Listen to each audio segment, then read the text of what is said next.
상대성 원리 관점에서 시간에 대해서 한번 알아보도록 하겠습니다.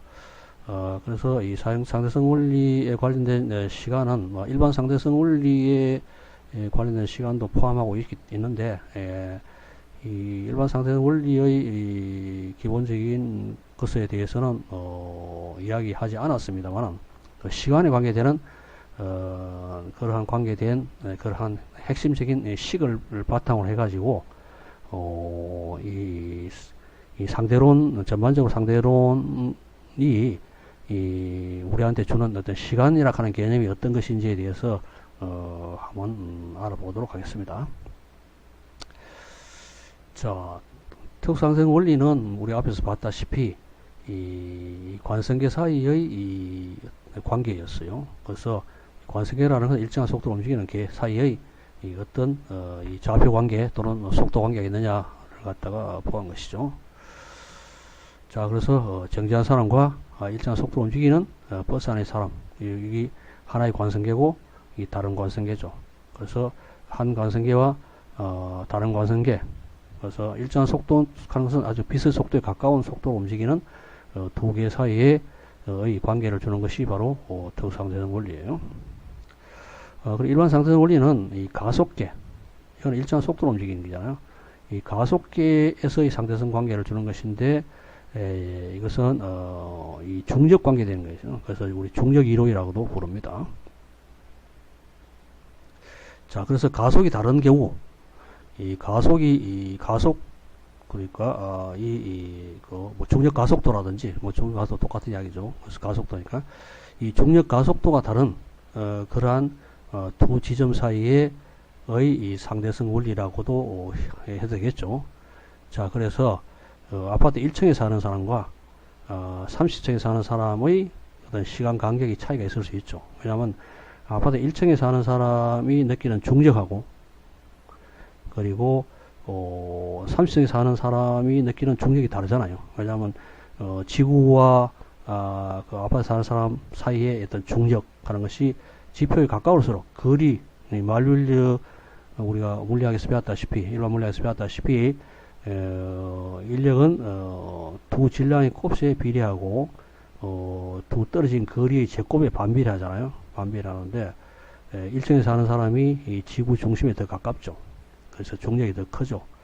3층에 있는 사람보다도 3층 사람은 지구 중심에서 더 멀리 떨어져 있으니까 중력이 더 작겠죠. 그래서 이에 따라서 이 중력 차이에 따라서 이러한 중력 차이에 따라서 우리가 느끼는 시간이 다르다는 것이 일반 상대성 원리 하나의 적용시킬 수 있는 그러한 것이죠.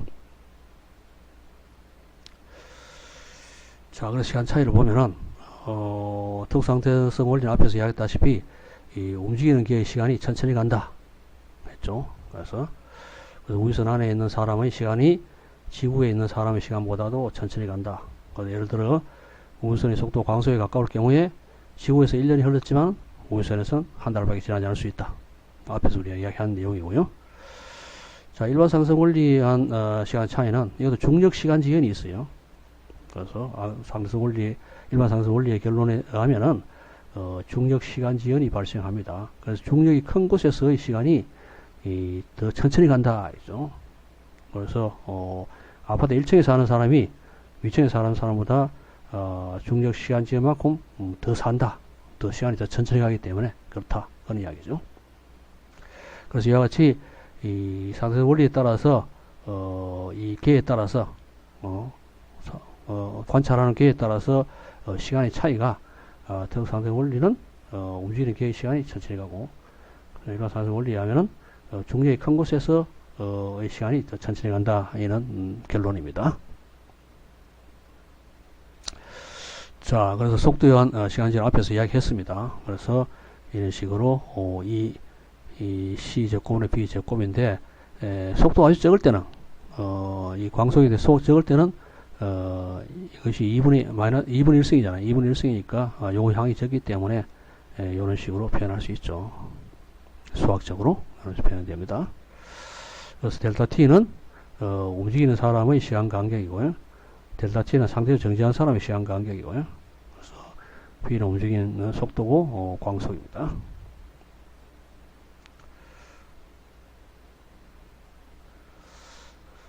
자, 예를 들어 한번 봅시다. 서울에서 뉴욕으로 14시간 비행기로 가는 경우 비행기에 탄 사람이 이 관측하는 시간은 뭐냐 있죠. 자, 비행기에 탄 사람이 이제 움직이기 때문에 시간이 천천히 가겠죠. 어느 정도 천천히 가느냐?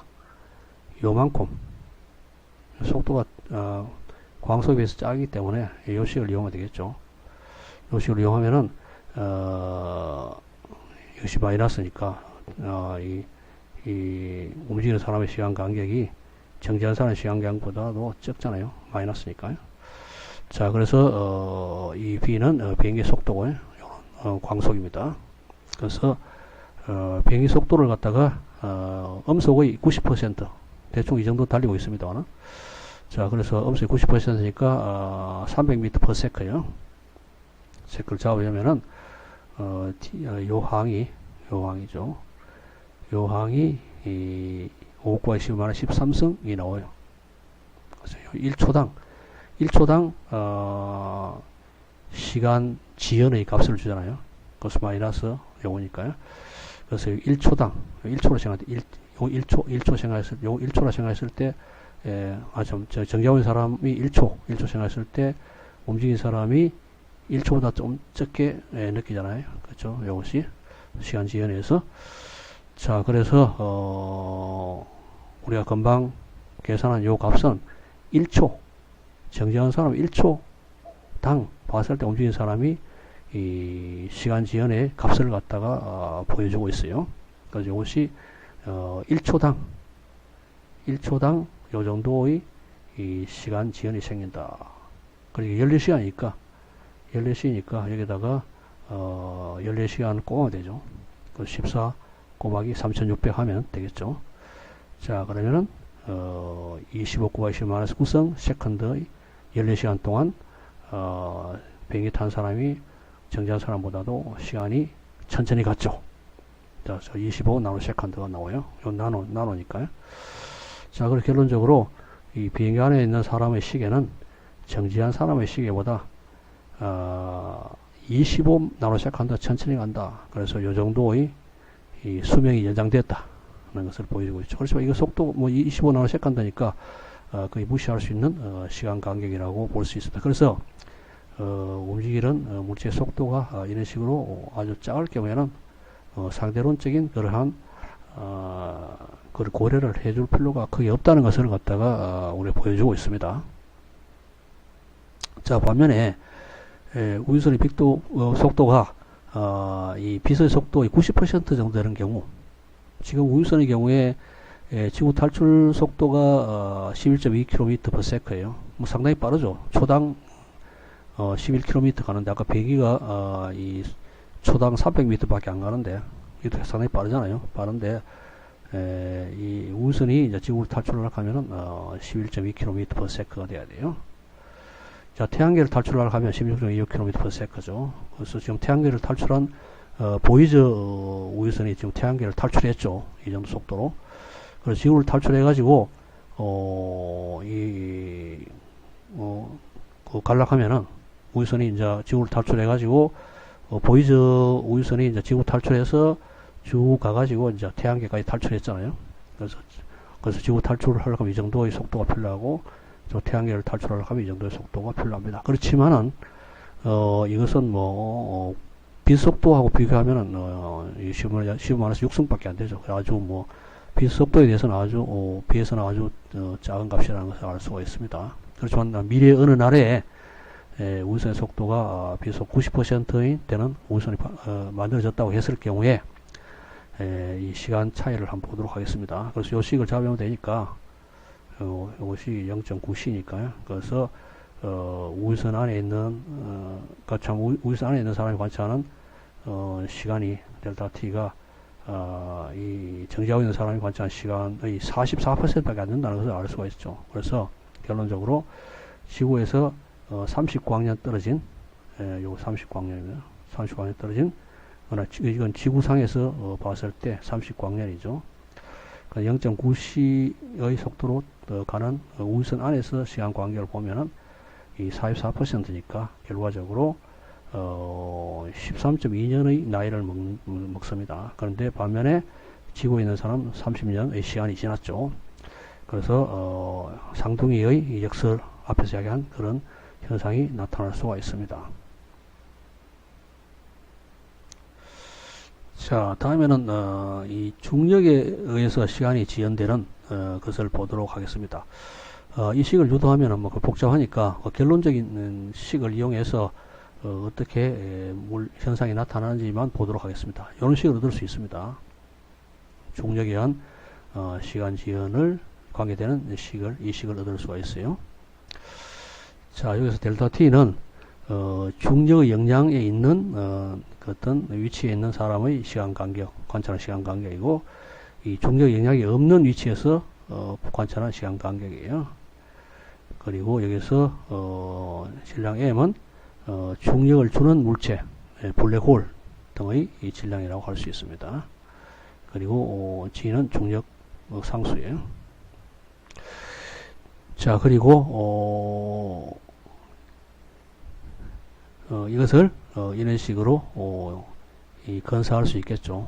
그래서 요 C가 워낙 이보다 크다고 가정했을 때는 이런 식으로 건사를 할 수 있겠습니다. 그래서 이런 경우가 있을 수 있죠.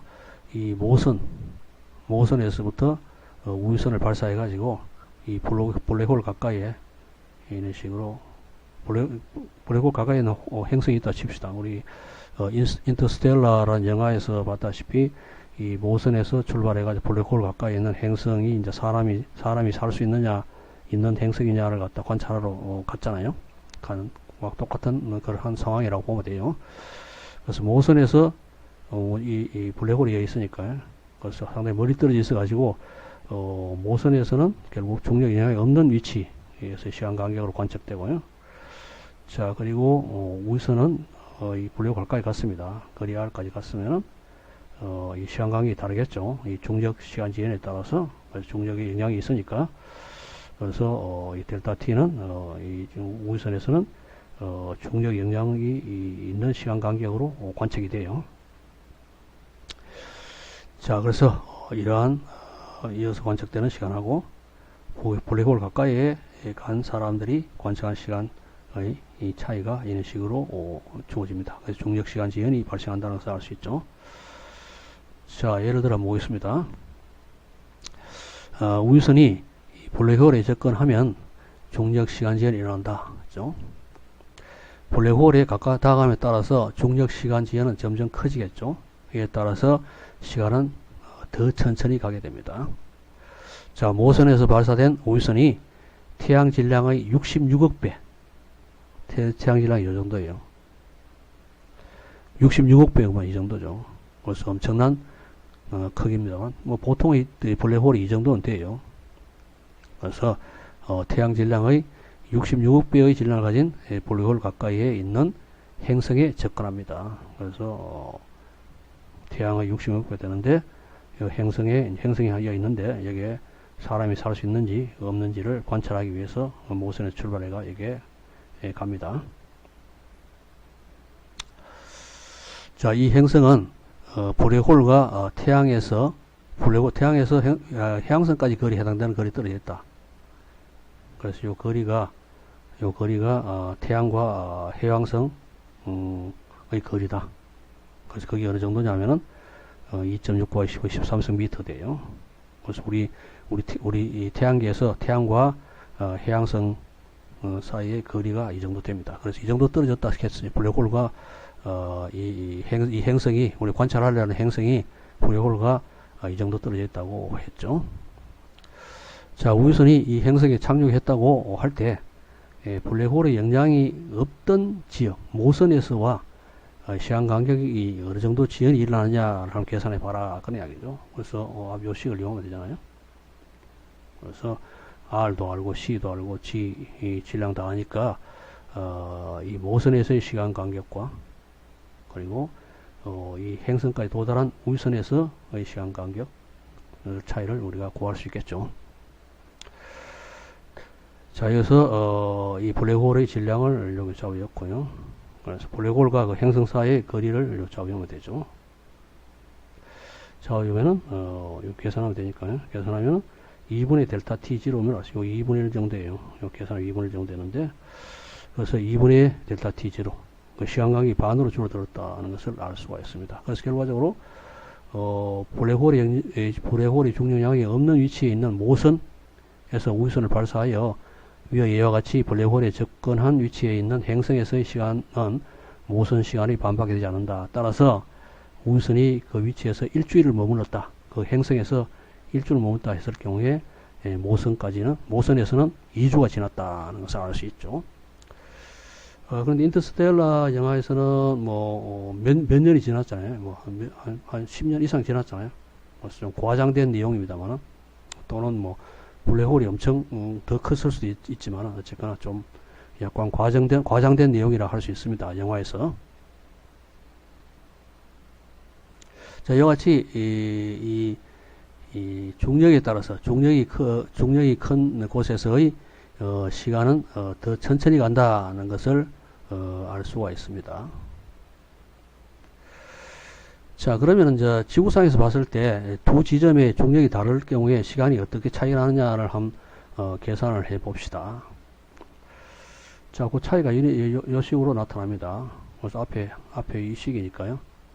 이 식이잖아요. 이 식이니까 RC 제곱분의 GM이니까, 그래서 R이 다르잖아요. 그래서 두 위치 사이 거리가 다른 곳이니까 요거 차이죠. 그래서 차이가 그 두 지점 사이의 차이. 그래서 RA하고 RB 지점. 그래서 예를 들어 가지고 이 해수면에 있는 사람 R이 다를 거래요. 요건 지구의 질량이고,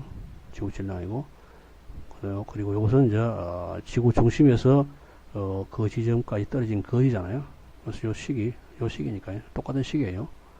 요거만 떼왔죠. 그래서 두 지점 차이니까, 그래서 그 차이를 빼면 요 양의 차이가 나타나기 때문에요. 그래서 요 식을 얻을 수 있는 거죠. 요 식을 얻을 수 있죠. A 지점과 B 지점 사이에 이 중력 시간 지연의 이 차이를 보여주고 있는 식이 요 식이잖아요.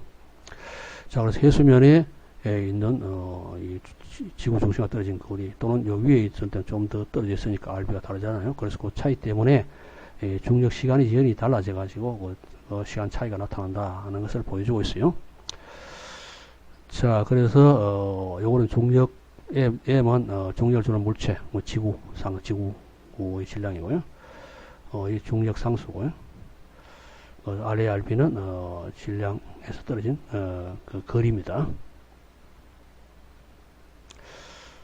자, 그래서 이 계산을 해봅시다. 자, 해수면, 포항이라 칩시다. 포항 앞바다에 있는 사람이 사는 그 사람과 3000m 고지에 사는 에베레스트 고산 지역에 사는 사람 사이에 중력 시간 지연 때문에 발생하는 어떤 수명 차이를 한번 계산해 보자, 그런 이야기죠. 자, 그럼 앞에 두 지점의 이 시간 차이죠. 시간 차이인데 RA, RB요. 자, 해수면에 사는 사람이니까 지구 반경이죠. 그래서 R 잡아주고, 그다음 고산 지역에 사는 사람은 지구 반경에다가 H가 3000m, 3km를 갖다가 여주면 되죠. 그래서 계산을 하면은 이런 식이 나오죠. 그래서 R이 H보다 훨씬 크니까, 그래서 대충 계산하면은 이런 식이 나옵니다. 자, 요거는 1초당 시간 지연율이죠. 3.27 곱하기 15의 마이너스 13성의 차이가 난다. 1초당. 자, 그래서 결론은 하루 동안의 시간 차이는 여기다가 요 1초당이기 때문에 24시간을 갖다 꼽아줘야 돼요. 24 곱하기 3,600을 하고, 그러면 28.3 나노세컨드의 차이가 나요. 그리고 83까지 산다고 했을 때 여기다가 80에다가 365를 꼽아주면 되죠.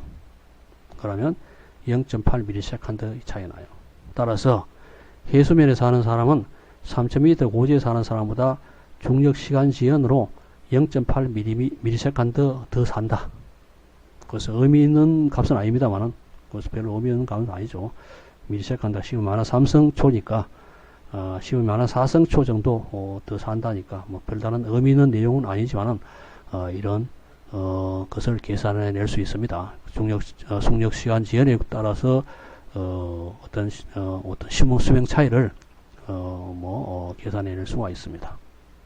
앞서 본 내와 같이 중력이 이런 식으로 차이가 많이 나는 경우에는 엄청난 차이, 블랙홀이라든지 그 주위에 있으니까 엄청난 차이 나는 경우에는 시간 차이가 많이 나겠지만은, 그렇지만은 중력 차이가 별로 없는 이런 지표상에서 두 지점 사이에 시간 지연 차이는 뭐 크게 고려할 필요는 거의 없다는 것을 알 수가 있습니다. 자, 그런데 그 GPS라든지 이런 아주 민감한 그러한 거리 측정에서는 이 시간 지연을 상당히 중요해요. 중요하고 보정을 해줘야 됩니다. 그 GPS라고 하는 것은 글로벌 포지셔닝 시스템이라서 GPS라고 부르고요. 대략 중궤도, 고궤도는 아니고 궤도가 중간쯤 되는 그러한 인공위성, 궤도의 인공위성이라고 그 중궤도 인공위성입니다. 중궤도 인공위성에서 발산한 이 위성의 위치와 시간 정보를 우리가 GPS 수신기로 받아가지고 이 수신기의 위치를 결정하는 겁니다. 지금 그 3개만 있으면 되죠. 실제로 이제 정확하게 그 위치를 결정하려고 하면 이제 3개의 위성이 주는 이 위치하고 시간 정보가 있으면 위치가 정확하게 관측이 돼요. 그런데 지금 미국 시스템이에요. 미국에서 이제 일종 군사적 목적으로 이제 이 GPS 시스템을 도입을 했어요. 처음에 지금 24개가 있습니다. 24개의 위성이 이제 위치를 결정하는데, 이것이 이제 1990년입니까? 대충 연도는 정확히 모르겠습니다만은 2000년도 가까이 됐습니까? 그런데 이제 일반인들이 사용할 수 있도록 허용을 했어요. 그래서 우리가 이러한 미국의 그 위성의 신호를 받아가지고 지금 위치를 결정하는 그 GPS에 이용하고 있습니다. 자, 궤도는 지금 지표에서 13,814km를 돌고 있어요. 이 궤도가. 자, 그러니까 지구 중심에서 봤을 때는 21,184km 떨어져 있습니다. 궤도가. 지구 여기다가 대중만큼의 그 지구 중심에서 궤도가 이 GPS 인공위성의 궤도가 이 정도입니다. 속도는 초당 4km, 3,814m로 지금 돌고 있습니다. 됐죠? 자, 그래서 결과적으로 이 인공위성이 지금 돌고 있기 때문에 우리 앞에서 보았던 특수 상대성 원리에 의해서 시간 지연이 발생하잖아요. 움직이니까 인공위성이 움직이고 있기 때문에, 그렇죠? 시간 지연이 발생할 수 있고, 또한 일반 상대성 원리에 하면은 지표에서 우리가 신호를 받잖아요. 받는데 신호는 또 인공위성에서 주기 때문에 인공위성에서 지구에 의한 중력하고 그리고 지표상에 있는 사람이 이 받는 중력하고 다르잖아요. 그에 따라서 시간 지연이 일어날 수가 있습니다. 그래서 이 특수상대성 원리에 의한 시간 지연과 일반 상대성 원리에 의한 시간 지연을 고려해주지 않으면은 GPS 받은 신호가 우리가 정확한 위치를 결정할 수 없어요.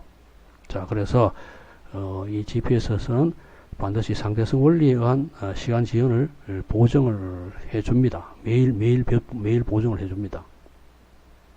자, 그러면 하나하나에 대해서 한번 보도록 하겠습니다.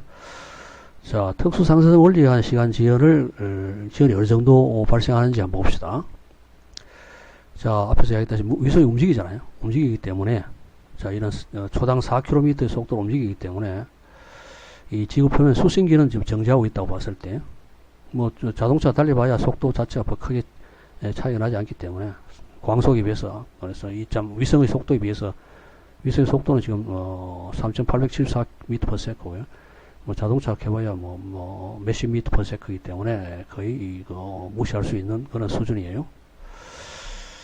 자, 그래서 위성의 움직임으로 지구 표면에서보다도 위성에서의 시간이 천천히 갑니다.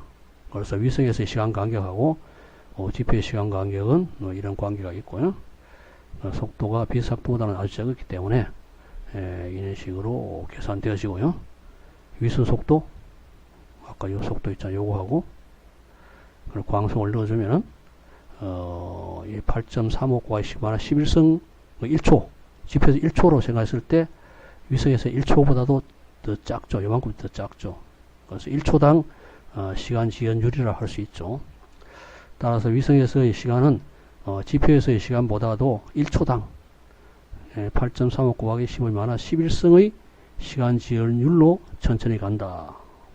아주 작지만은 하루 정도로 보면은 그게 어느 정도 그 값이 나와요. 그래서 1초당이기 때문에 여기다가 하루 24 곱하기 3600초로 하면은 위성에서의 시간은 하루 동안 지표에서의 시간보다도 7 마이크로세컨드 만큼 천천히 감을 볼 수가 있습니다. 됐죠? 자, 다음에는 일반 상대성 원리한 시간 지연을 한번 봅시다. 위성은 높은 궤도 있죠.